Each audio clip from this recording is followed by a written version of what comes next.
And the stage for this is still messed up, so that's why it's going to be shaky. So starting off, you can see these really large, obvious cysts. And you can't really tell if the origin is in this one, but there are a few more that are more obvious, like this one. So you can clearly see that this is a dilated glomerulus. The capillary loops here are collapsing. So this is collapsing glomerulopathy. And there's hilar sclerosis as well. And there's a lot of other glomeruli in this that show the same thing. With this collapsing glomerulus surrounded by this crystalloid structure.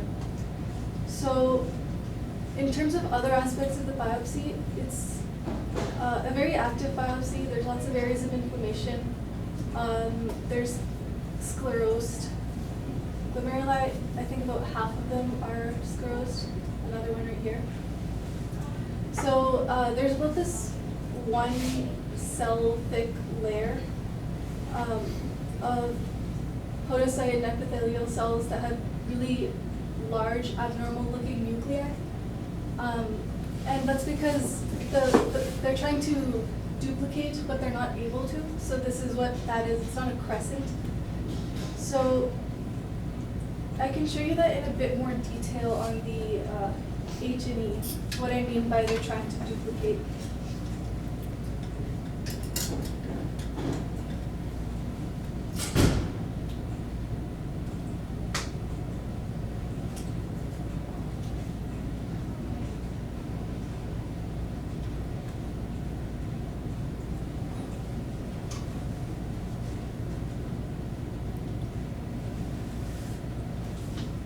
I'm trying to make this land on the right spot every time it falls.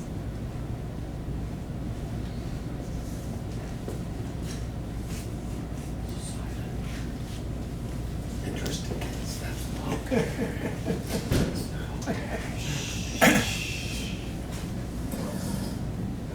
We all need an apology after this scope is.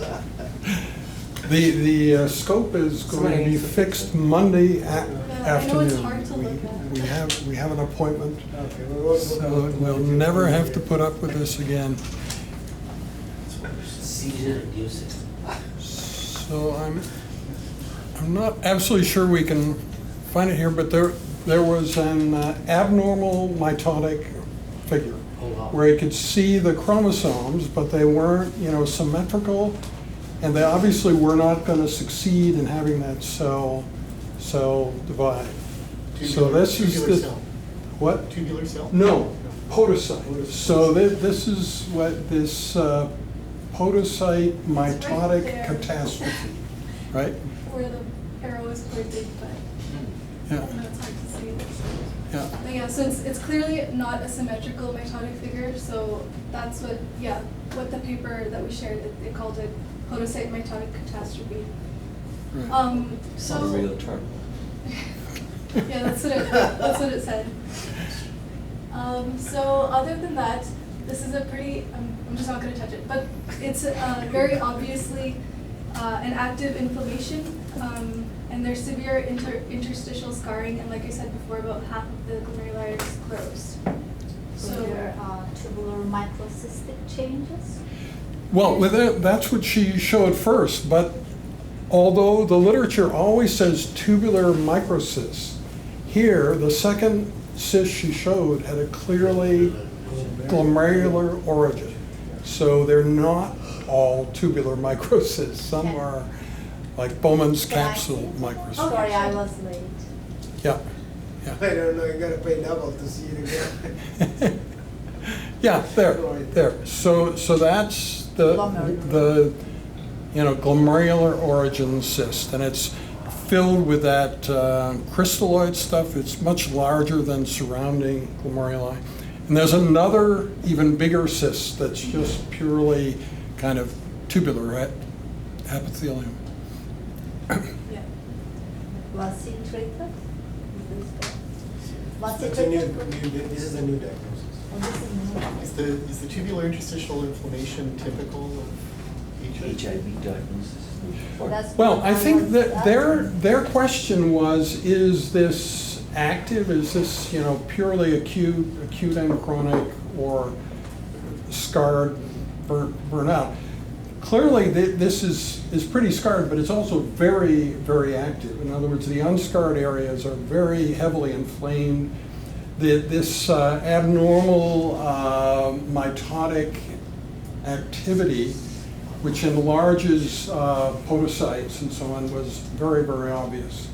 And so just a really cool case in terms of. I guess I was just wondering about potentially co-infection with something like BK. So we recognize that now with ovarian suppression and transplantation. Right. Here's a case of auto, if you like, Yeah, overimmunosuppressive. we didn't see anything suggesting that. The changes here seem to be those, you know, described in pure HIV, rather than that plus something else.